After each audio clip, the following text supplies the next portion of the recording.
With just weeks left in the search for Malaysia Airlines Flight 370, there are growing concerns the plane may never be found. But the family of an Australian couple who were on board say they're not giving up hope. The plane vanished more than 2 years ago with 239 people on board. The search, led by Australia and aided by Malaysia and China, has entered its final stages. Of the 120,000 square kilometre search area, only 15,000 kilometres remain. The plane's fate remains a mystery, but the pilot's sister has told the ABC she's adamant he wasn't at fault. Southeast Asia correspondent Samantha Hawley travelled to Kuala Lumpur for tonight's special report. Good night, Malaysia 370. Gone without a trace.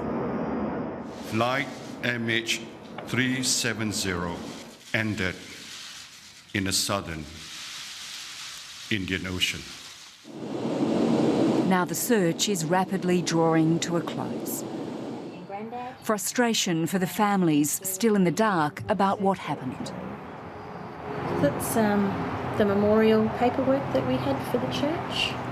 This is my family, this is my sister and my brother-in-law, and everybody else on that plane who has family need the closure. We need to know where this plane is. More than 2 years on, there are still more questions than answers, including whether the plane had a mechanical fault or if there was deliberate human intervention on board.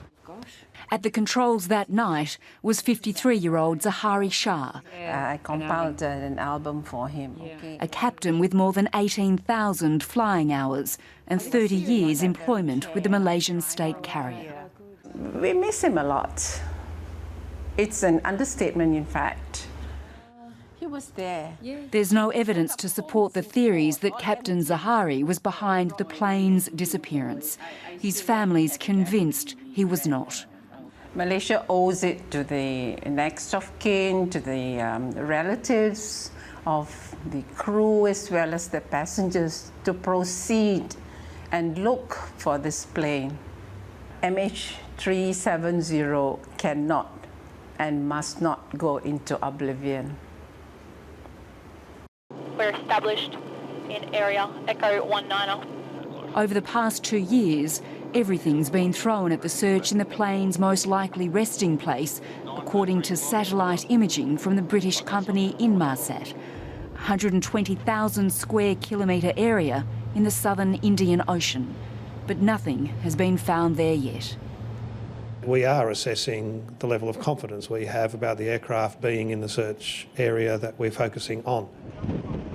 It's a needle in a haystack effort led by Australia. Searchers believe they're close, but the reality is no one really knows.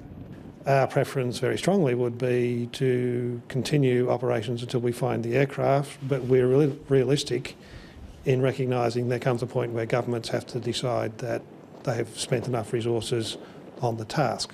American millionaire Blaine Gibson is on a self-funded hunt for the missing plane. He found one of the 5 likely pieces of debris off the Mozambique coast. I hope that they refine that search area and look at other evidence.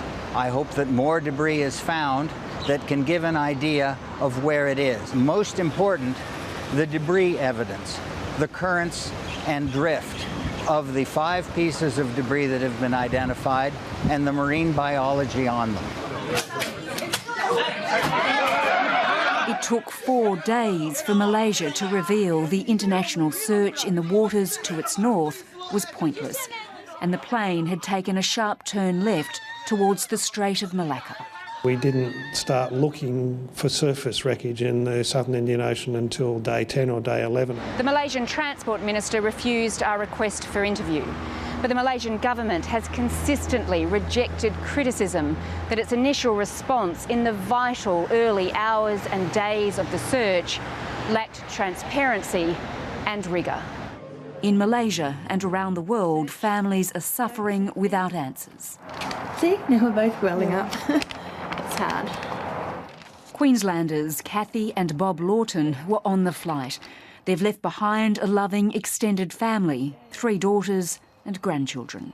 It's always an emotional roller coaster. One point you're quite good, and the next part you're just torn apart. but they're realistic the search can't go on forever. We're not giving up until they've finished all those kilometres and then we know what we'd have to deal with. Search is expected to be completed within weeks. Samantha Hawley, ABC News, Kuala Lumpur.